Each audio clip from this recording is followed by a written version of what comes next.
سب سے پہلی بات تو یہی ہے کہ جیسا ہمارے اکابر ہمیشہ اس موقع پر یاد دلاتے رہتے ہیں، فراغت کا تصور جو ہے وہ ذہنوں سے نکلنے کی ضرورت ہے۔ میں فارغ ہو چکا ہوں، مفتی سعید صاحب پالنپوری رحمۃ اللہ علیہ اور دیگر سارے ہی اکابر بہت ہی اہمیت کے ساتھ یہ پہلو یاد دلاتے تھے کہ فراغت کا تصور نہ ہو بلکہ طلب علم کا سفر آدمی کا آخری سانس تک جاری رہتا ہے۔ ہمارے اکابر ہمیشہ اپنے آپ کو طالب علم سمجھتے تھے، اور حقیقی طالب علم آدمی تدریس کے وقت ہی بنتا ہے۔ اگر وقت گزاری کا صرف جذبہ نہیں ہے، صرف حصول معاش کا جذبہ نہیں ہے، اور واقعی کچھ کام کرنے کا حوصلہ ہے، تو آدمی سچا طالب علم، حقیقی طالب علم، مثالی طالب علم تو فراغت کے بعد ہی بنتا ہے۔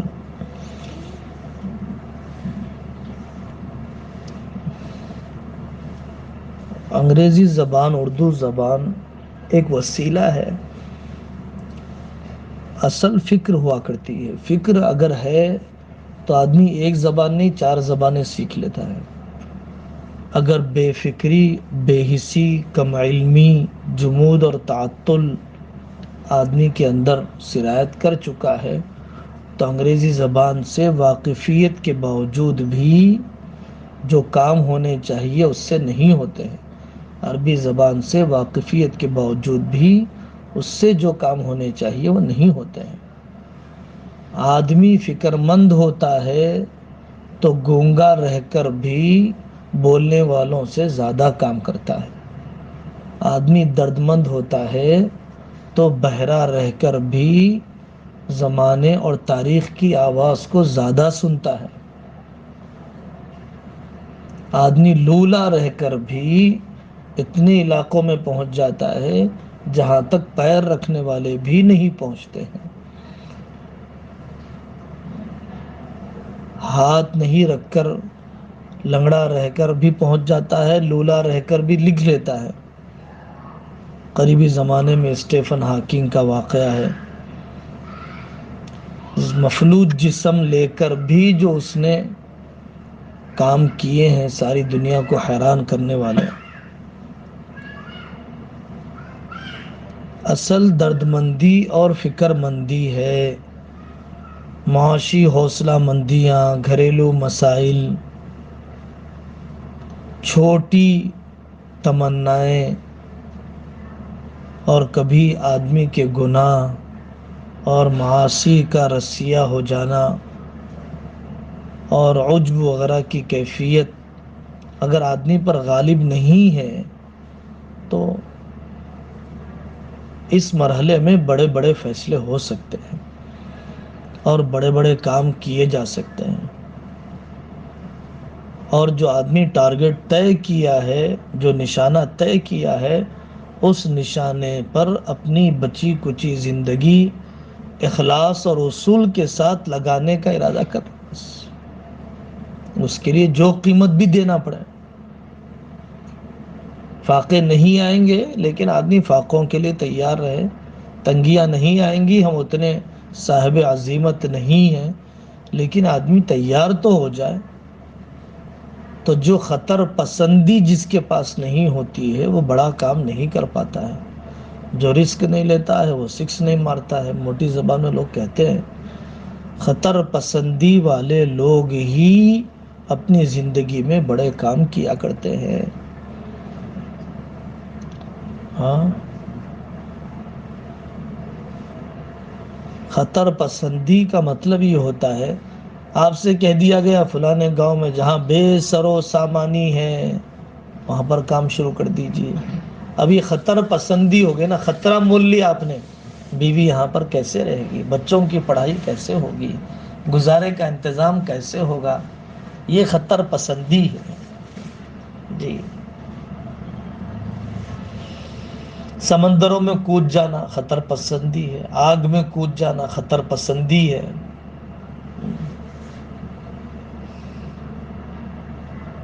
چونکہ ہم لوگ دور زوال کے بھی انتہائی آخری درجے میں چل رہے ہیں، اور خوف اور مایوسی اور بعض مرتبہ بے حسی کے سائے میں پل رہے ہیں، تو اس کی وجہ سے کچھ بڑے ارادے، کچھ بڑے حوصلے بھی پیدا نہیں ہو رہے بچوں میں۔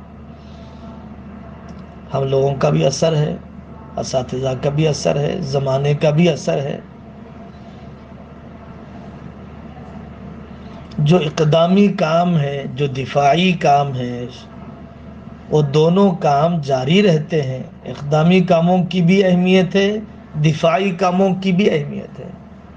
اسلحہ بورڈ کا کام ہے، جمعیت کا کام ہے، پروپیگنڈے کے زہریلے اثرات کو ختم کرنے کا کام ہے۔ یہ سب دفاعی کام ہے۔ اقدامی کام ہے، حفاظ تیار کرنا، علماء تیار کرنا، اسکولز قائم کرنا، مکاتب قائم کرنا، ارتداد سے امت کو بچانا، اور اس وقت مایوسی سے بچانا۔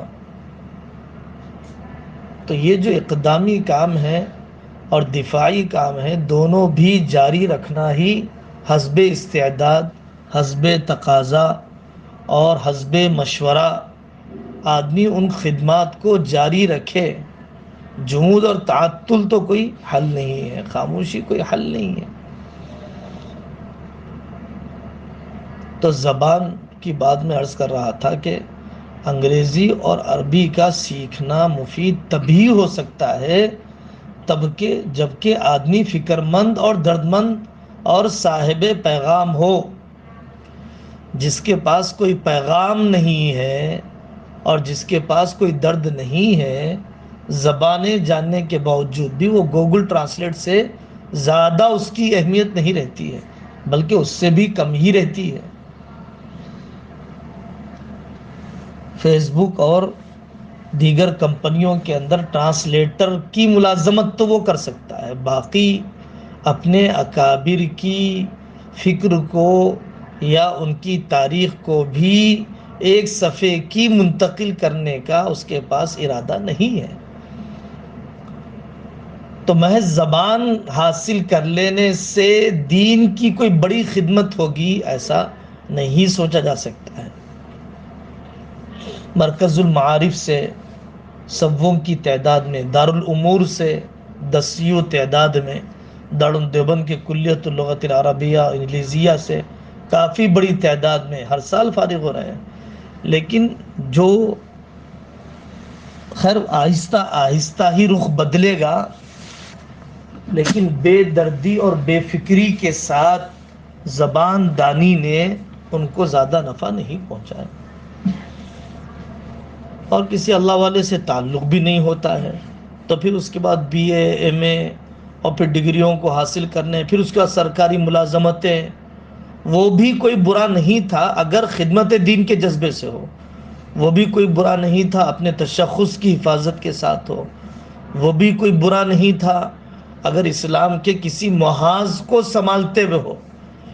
یونیورسٹی میں رہتے ہوئے طلباء کے اندر اہل سنت و جماعت کے عقیدوں کو پھیلایا، یونیورسٹی اور کالج کے اندر رہ کر بیجا اعتراضات کے جوابات کے سلسلے میں طالبات کو اپنے سے قریب کیا،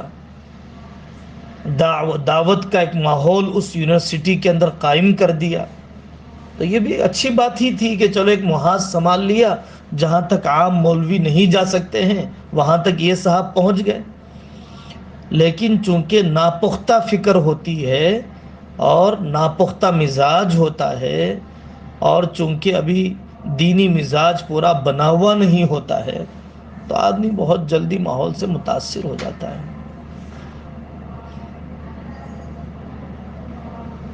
ان بنیادوں پر اگر کسی کو عربی پڑھائے اور انگریزی پڑھائے تو بہت اچھی بات ہے۔ تبلیغ اس کی ایک مثال ہے، بیرون جماعتیں جاتی ہے، اس حال میں چھوڑا جاتا ہے کہ وہاں کی زبان سے بھی واقف نہیں ہوتے، لیکن اس کے باوجود بھی دردمند جماعت ہوتی ہے تو بہت کچھ کر کے آ جاتی ہے۔ 4 مہینے کے اندر، 7 مہینے کے اندر مقامی زبان بولنے لگ جاتے ہیں، سواحلی زبانیں تو بولنے لگ جائیں گے، عربی زبانیں تو بولنے لگ جائیں گے، عامی لوگ ترکی زبانیں بولنے لگ جائیں گے، اور پرتگالی زبانیں تو بولنے لگ جائیں گے، ڈکشنریاں بنا کر آ جاتے ہیں۔ تو یہ درد مندی اور جذبہ قربانی سب کچھ کروا دیتا ہے. کسی بھی کام کے آگے بڑھانے میں درد مندی اور قربانی کا درجہ پہلے ہے، زبان دانی وسائل کی فراہمی کا درجہ یہ دوسرا ہے. اب افتاء آدمی اگر اس لیے کر رہا ہے کہ واقعی ابواب فقہیہ پر نظر پڑ جائے اور کتب بینی کا موقع مل جائے اور جدید مسائل جو درس نظامی میں نہیں آ پاتے ہیں، اساتذہ نے ابواب البیوع میں، ابواب الصلاح میں، ابواب الصیام میں، ابواب الحج میں اور پھر آخر کے ابواب الدیات وغیرہ میں سارے فقہی ابواب پر محنت کی ضرورت ہے، صرف عبادات و معاملات کے نہیں. یہ بھی بہت بڑا جو ہے افتائی نظام کا نقص بنتا جا رہا ہے، یا پڑھنے والے بچوں کی بے ہمتی اس کی وجہ بنتی جا رہی ہے، پتہ نہیں. لیکن یہ ہے کہ صرف عبادات و معاملات پر ہی تمارین کرا دی جاتی ہیں. ابواب القضاء پر جیسے ہونا چاہیے، ابواب الدیات پر جو جدید اعتراضات جوابات ہیں، کتاب الاضحیہ پر جدید مسائل، ابھرتے مسائل. جدید مسائل کا مطلب کوئی آسمان سے اترنے والے مسائل نہیں ہیں. جدید مسائل کا مطلب یہ ہے کہ زمانے کے بدلنے کے ساتھ جو سوالات پیدا ہو چکے ہیں، غیر مسلموں کے ساتھ تعلقات کے حدود، فقہ الاقلیات المسلمہ، غیر مسلم اقلیتی ممالک میں مسلمانوں کے ساتھ غیر مسلموں کے تعلقات کیسے ہونا چاہیے، یہ اس وقت کا سب سے بڑا حساس مسئلہ ہے. کہا جا رہا ہے کہ دیپاولی میں شیخ الاسلام حسین مدنی رحمۃ اللہ علیہ ارشد مدنی صاحب کو موم بتی دیا کرتے تھے اور پیسے دیا کرتے تھے، چراغ لگانے کی اجازت دیتے تھے تاکہ غیر مسلم کو دیوالی پر مبارکبادی دی جا سکے.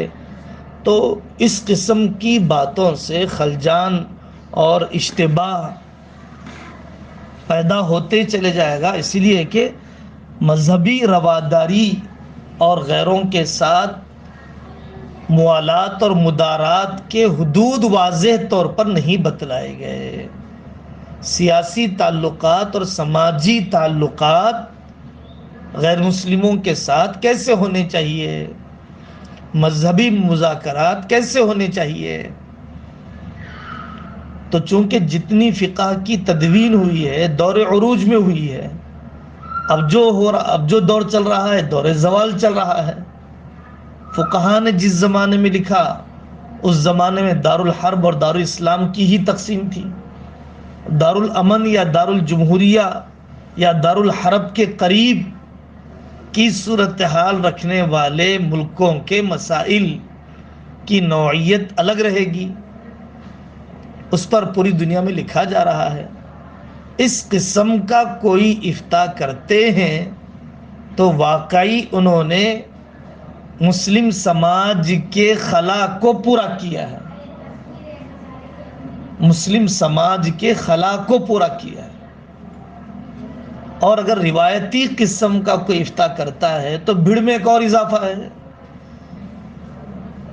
حضرت علی میاں رضی رحمۃ اللہ علیہ فرماتے ہیں سید احمد شہید کی ابتدا میں کہ اب ضرورت امت کو یہی ہے، کوئی کارگر اور مفید کارآمد اگر کوئی عالم دین کوئی فرد امت بننا چاہتا ہے تو وہ امت کے سماج کے اندر کس خلا کو پورا کر سکتا ہے وہ بتلائے. دارالدیوبند سے 45 مفتیان کرام اور مختلف شہر کے اور بیرون صوبے کے دارالافتاء کے اندر مفتیان کرام پیدا ہو رہے ہیں، لیکن جو صورتحال چلتی ہے آپ کو معلوم ہے.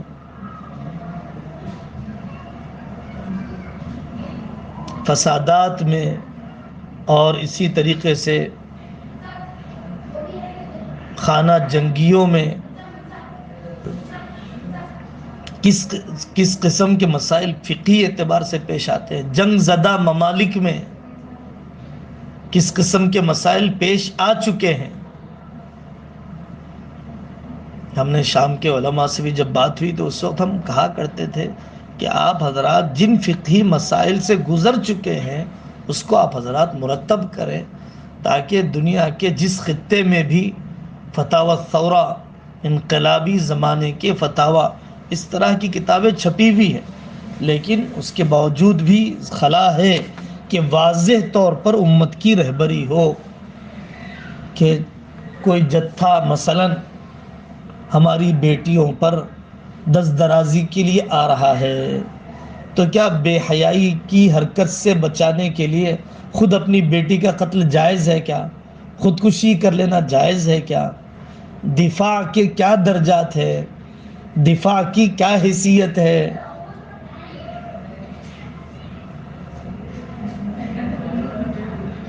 تو فتاوی کا یہ حصہ ہے جو بہت کام کرنے کا ہے۔ اپنے اکابر کی پرانی تحقیقات ہے، عربی زبان میں منتقل کرنے کی ہیں۔ دارالوقف کے اندر مولانا شکیب صاحب وغیرہ جو حضرات کام کر رہے ہیں، قاری طیب صاحب رحمۃ اللہ علیہ کی کتابوں پر اور مولانا امام قاسم نانوتوی رحمۃ اللہ علیہ کی کتابوں پر بڑا اچھا کام کر رہے ہیں۔ واقعی وہ ایک خلا پورا کر رہا ہے اور اکابر کے علوم کو عالم عرب میں اور دنیا کے دوسرے خطوں میں متعارف کرانے کا کام ہے۔ پوری دنیا کے اندر ایک ملک سے دوسرے ملک میں ہجرت کرنے اور دوسرے ملکوں کی شہریت اپنانے، یورپ کی طرف بڑھنے کا رجحان سبھی کا بڑھتا جا رہا ہے۔ جس کو موقع مل رہا ہے وہ ان ملکوں کی ہجرت کا فیصلہ کر رہے ہیں۔ تو اب ہجرت کے احکام کیا ہیں؟ ان ملکوں کی شہریت اپنانے کے احکام کیا ہیں؟ اسکولی اداروں کے اندر جو کچھ بھی مسائل پیش آ رہے ہیں، نصابی اعتبار سے تالیاں بجانے کا کیا حکم ہے، جھنڈے کی سلامی کا کیا حکم ہے، سیکولرازم کے کون سے پہلو ہیں جو قابل قبول ہیں اور سیکولرازم کے کون سے پہلو ہیں جو ناقابل قبول ہیں، جو مداہنت کی طرف لے جاتے ہیں۔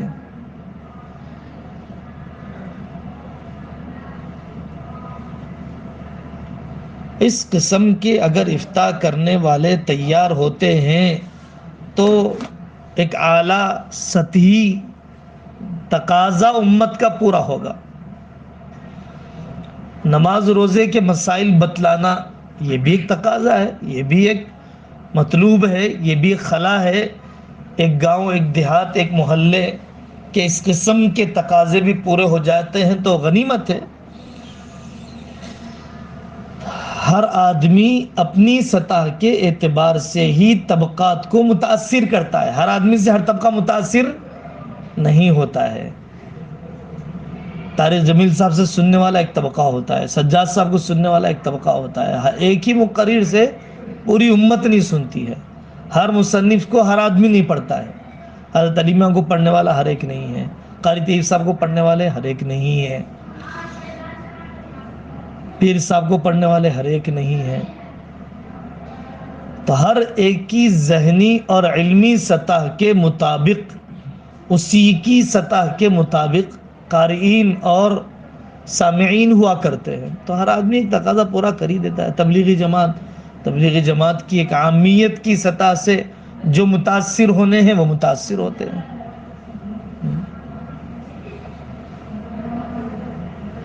تو روایتی قسم کا افتاء اگر کرنے کا ارادہ ہے، وقت گزاری والا، حصول سند والا، مفتی صاحب کا لاحقہ ساتھ میں لگا لینے والا، تو یہ تو اس کے بجائے آدمی بہتر ہے کہ کوئی روزگار کی سرگرمیاں شروع کر دے، اپنا نکاح کر لے، اپنا گھر آباد کر لے، اپنے والدین کے لیے معاون بن جائے، اپنے بھائیوں کا بوجھ کم کر دے اور قوم کی خدمت شروع کر دے۔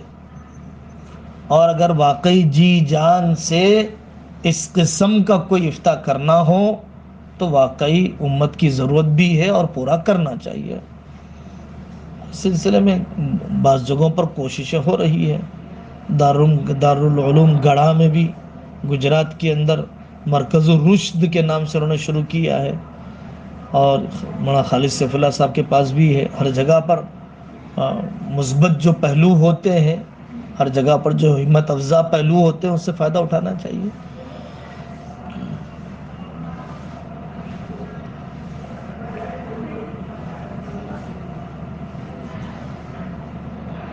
غیر مسلموں کو دعوت دینے میں جو فقہی مسائل پیش آ رہے ہیں، غیر مسلمانوں کے درمیان جو اصلاحی کوششیں ہیں، اس میں جو مسائل فقہی پیش آ رہے ہیں، تو آدمی ایک تو جماعتوں جمعیتوں کی خانہ جنگی ہے، جماعتوں جمعیتوں کا داخلی انتشار ہے، اس پہلو سے صرف نظر علمی سطح پر ایک مفتی صاحب کو معلوم ہونا چاہیے کہ اسلام کا نظام خلافت کیا ہے، خلیفہ کی کیا مجلس شورا ہوتی ہے، اسلام کے اندر واقعی الیکشن اور جمہوریت کا کیا تعلق ہوتا ہے، کثرت رائے قلت رائے کس بنیاد پر امیر فیصلہ کرتا ہے۔ تو اسلام کا جو پورا نظام سیاست اور نظام خلافت ہے، وہ تو ایک عالم دین کے سامنے پورا ہونا چاہیے۔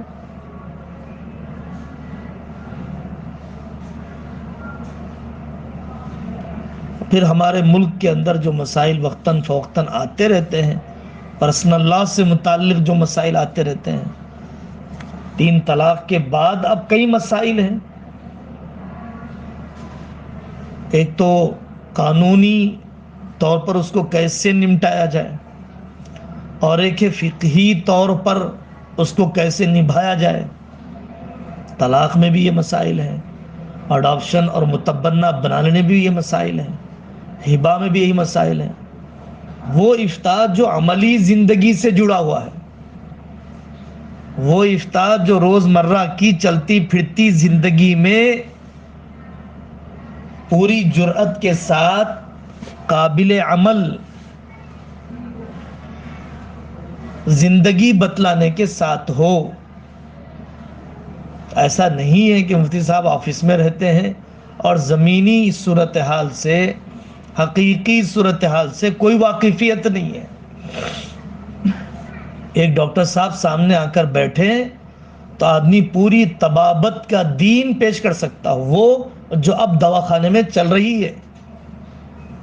ایک وکیل صاحب آ کر بیٹھے تو وکالت کا جو فقہی باب ہے پورا مکمل، اس کے اتار چڑھاؤ، مظلوم کا تعاون کرنے، ظالم کا ساتھ دینے، اور ڈوری کیس کس درجے میں ڈالنے کی اجازت ہوگی، یہ سب سارے پہلوؤں کو بیک وقت بتلا سکتا ہو، تو تب وہ مفتی صاحب وہ کہے جا سکتے ہیں کہ وہ کام کر رہے ہیں جو واقعی امت کی ضرورت ہے۔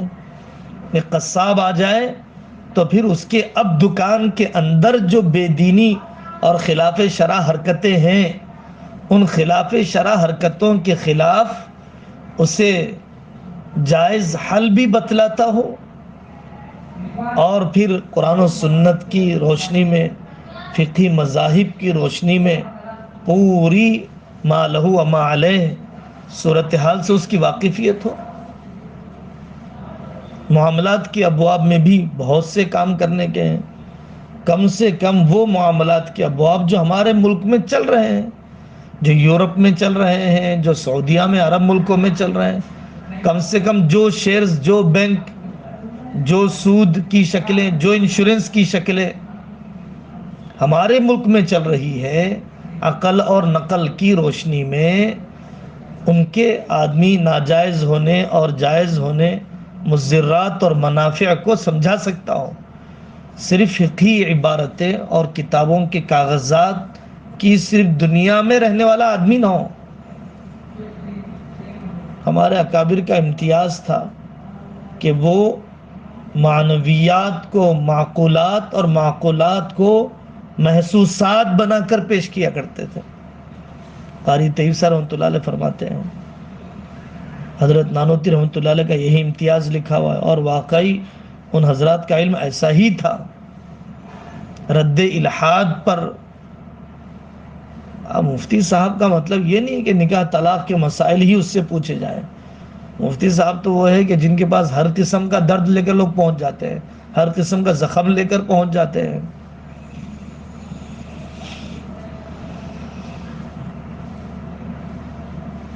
تمرینوں کا اہتمام ہو، محاضرات سے استفادہ ہو، ماہرین کے سفر کیے جائیں، اپنے وقت کو قیمتی بنانا، خود بھی کچھ تحریریں مرتب کرنا، خوب مطالعے کا عادی بننا، مفکرین سے واقفیت۔ اب یہ جو داخلی فتنے ہیں، غامدیت وغیرہ، نئے نئے افکار شاذہ، افکار منحرفہ سے واقفیت بھی ایک بہت بڑا موضوع ہے۔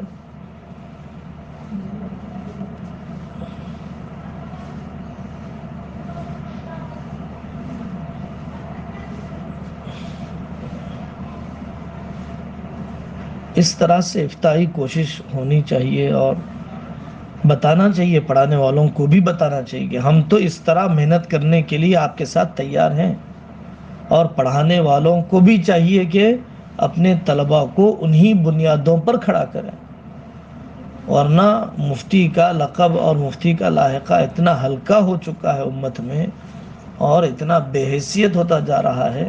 اب پھر اس کے بعد سوچنا پڑے گا کہ اب کون سا لقب لگائے تو پھر اور آگے کی سند اور آگے کا مقام اعتماد والا لوگوں میں مل جائے۔ عالم صاحب ہے، مولانا صاحب ہے، وہی بہت تھا، پھر اس کے بعد مفتی صاحب ہیں، وہ بہت تھا، پھر اس کے بعد سال لگائے ہوئے صاحب ہیں، اس سے بھی تھوڑے سے گریڈ اور نمبرز مل جاتے تھے۔ لیکن ان سب کے باوجود بھی جو بے روحی اور بے جانی کی کیفیت کی وجہ سے لوگ اور کچھ دیکھنے لگ گئے ہیں، نہیں یہ صحبت یافتہ بھی ہیں، فلانے کے صحبت یافتہ ہیں، فلانے کے خلافت یافتہ ہیں، اجازت یافتہ ہیں، تربیت یافتہ ہیں۔ تو ایک عام آدمی بھی بولتا ہے صاحب ان کی بات میں ان کی بات میں فرق ہے، ان کے برتاؤ میں ان کے برتاؤ میں فرق ہے، یہ صحبت والا محسوس ہوتا ہے، یہ صرف حرکت والا محسوس ہوتا ہے۔ تو حرکت والے کے اندر کچھ خوبیاں ہیں، صحبت والے کے اندر کچھ خوبیاں ہیں۔ جامعیت اور اعتدال کا مطالبہ تو ہمیشہ رہے گا۔ سیاسی طور پر بہت سے مسائل امت کے اندر ہیں، کس سے سیاسی پارٹیوں کے ساتھ کیسے اشتراک ہونا چاہیے، سیاسی پارٹیوں کے ساتھ کس طرح سے تعامل ہونا چاہیے، کس کو ووٹ ڈالنا چاہیے، مفتی صاحب ووٹ کس کو ڈالنا چاہیے۔ تو اب آدمی جب تک الیکشنی سیاست سے، تقی عثمانی صاحب دام برکاتہم نے اسلام اور سیاسی نظریات محاضرے رکھوائے، ماہرین کو بلایا، سمجھنے کا موضوع ہے، سمجھانے کا موضوع ہے، خود باشعور ہونے کا موضوع ہے، اور یہ سب وہ موضوعات ہیں جو پورے ہاٹ ہوتے جا رہے ہیں، گرم ہوتے جا رہے ہیں، سلگتے جا رہے ہیں، کسی حال میں نظر انداز نہیں کیا جا سکتا ہے، خود فتویٰ دینے والا بھی اسے بھگت رہا ہے۔ اب اس کو نظر انداز کرنا کبھی کوئی سمجھداری نہیں ہے، تیاری کرنا، سالہ سال اس پر محنت کرنا، یہی اصل ہے، اور ایک دن دو دن کے اندر وہ چیز ہونے والی نہیں ہے۔ خلافت کے موضوعات، افغانستان میں جو کچھ ہوا، اور یہاں پر بھی خلافت کی آوازیں اٹھتی جا رہی ہے۔ اب اسلامی خلافت کے اسلامی خلافت میں تعلقات دیگر ممالک کے ساتھ کیسے ہونے چاہیے، تعلیمی نظام کیسا ہونا چاہیے، اسلامی خلافت کا دستور اس زمانے میں کیا ہونا چاہیے، اسلامی خلافت کی معیشت کا ڈھانچہ اس زمانے میں کیسے اٹھایا جانا چاہیے، اسلامی خلافت کا زرعی نظام کیسے ہونا چاہیے۔ بعض موضوعات تو ایسے ہیں کہ جن موضوعات کے بارے میں خیال بھی نہیں گزرتا کہ شاید اسلام نے اس موضوع پر بھی کوئی رہبری کر رکھی ہے۔ کیا یہ موضوع بھی مفتی صاحب سے پوچھے جانے یا مفتی صاحب کے پڑھنے کا ہے؟ مروجہ فتاویٰ میں چونکہ اس پر نہ لکھا گیا، نہ بولا گیا، نہ پوچھا گیا۔ پوچھے جانے والے سوالات تو بہت تھوڑے ہوتے ہیں۔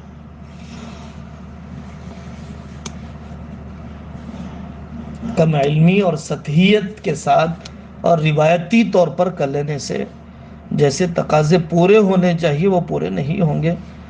موجود کی تو قدر ہمیشہ کی جائے گی، مطلوب کی ترغیب تو ہمیشہ دی جائے گی، اور اصل تو مطلوب تک آنا ہی ہے۔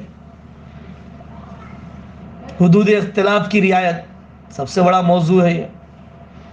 عجیب احمقانہ زندگیاں لوگ گزار رہے ہیں۔ انا للہ و انا الیہ راجعون، سنتا ہوں تو بڑی حیرانی ہوتی ہے۔ انا للہ و انا الیہ راجعون۔ جمعیتوں میں، جماعتوں میں، تنظیموں میں، محلوں میں، کمیٹیوں میں،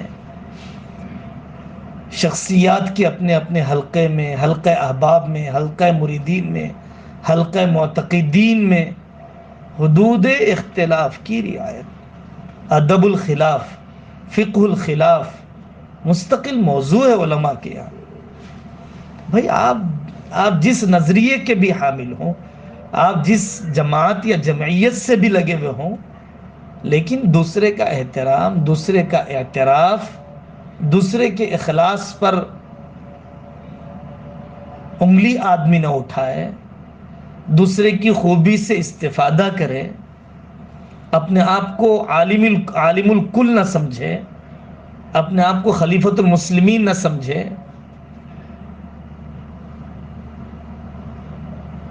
ایسی تنگ نظری اپنے پاس آنے والوں میں پیدا نہ کرے کہ جو خیر ہے وہ میرے اندر منحصر ہے۔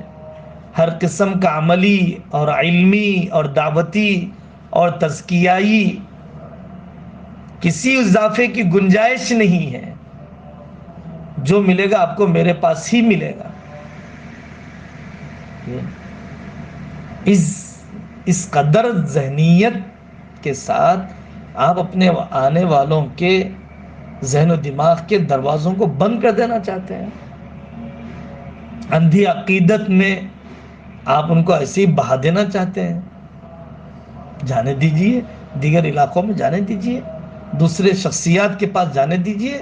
ہم سے بہت بہتر کام کرنے والے لوگ موجود ہیں، ہم سے زیادہ عالمی اور ملکی، سیاسی، سماجی، فقہی، تحلیل، تجزیہ، تاریخ، موجودہ سب سے واقفیت رکھنے والے ہم سے زیادہ بہتر لوگ موجود ہیں۔ دعا، انابت، صحبت، مطالعہ، درد مندی، ہم سے زیادہ لوگ موجود ہیں، مجھ سے زیادہ لوگ موجود ہیں۔ مجھے فلانی شخصیت سے ملاقات ہوئی، آپ بھی جائیے، آپ بھی ان سے استفادہ کر کے آئیے۔ یہ چیز بہت قابل اصلاح ہے۔ حدود اختلاف پڑھنے کی ضرورت ہے۔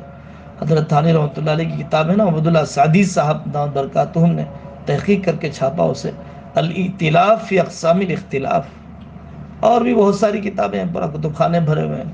حضرت گنگوہی رحمۃ اللہ علیہ نے دارالعلوم کے اختلاف کے موقع پر اختلاف اور اس کے حدود و قیود اور مختلف کتابیں، سب سے نایاب جنس ہے، سب سے نایاب قسم کی صفت ہے حدود اختلاف۔ ایک محلے کا امام اپنے محلے کے امام سے ملاقات کرنا نہیں چاہتا، پوری امت کو متحد کیسے کر دے گا صاحب؟ ایک جماعت، ایک جمعیت میں ہی کام کرنے والا، ایک شیخ کا ہی مرید دو ایک دوسرے کو نبھانا نہیں چاہتے، وہ امت کے دوسرے مخالف مزاج، مخالف نظریات، طبقات کو کیسے قریب کر سکیں گے؟ تنگ ظرفی، حضرت شاہ صاحب فرماتے ہیں نا، چھوٹے ظرف والوں سے بڑے کام نہیں ہوتے، بڑے کام کرنے کے لیے بڑے ظرف چاہیے۔ آدمی مخصوص خول میں کچھ بھی سوچ سکتا ہے، مخصوص چہار دیواری میں کچھ بھی نعرے لگوا سکتا ہے، لیکن امت کی مرجعیت اسے نہیں مل سکتی ہے۔ غلبہ کسی کام کا ہو سکتا ہے، غلو کسی کام کا نہیں ہونا چاہیے۔ اشتراک کا مطالبہ ہے، انضمام کا مطالبہ نہیں ہے۔ آپ مدرسہ چھوڑیے میرے پاس آ جائیے، آپ کی خانقاہ چھوڑیے میرے پاس آ جائیے، آپ کا افتاح چھوڑیے میرے پاس آ جائیے، آپ کی جماعت چھوڑیے میرے گروپ میں آ جائیے۔ انضمام کا مطالبہ نہیں ہے، اشتراک کا مطالبہ ہے۔ آپ وہیں پر کام کرتے رہیں، لیکن ہم اور آپ مل کر دونوں فلانے موضوع پر کام کر سکتے ہیں. ہم دونوں مل کر کام کریں گے. جو نقاط اشتراک ہیں وہ زیادہ ہیں. انضمام کی فکر نہیں، انضمام کا مطالبہ ہی غلط ہے، عملاً ناممکن ہے. مزاجوں کا فرق ہوتا ہے، نظریات کا فرق ہوتا ہے، انضمام کیسے ہوگا صاحب؟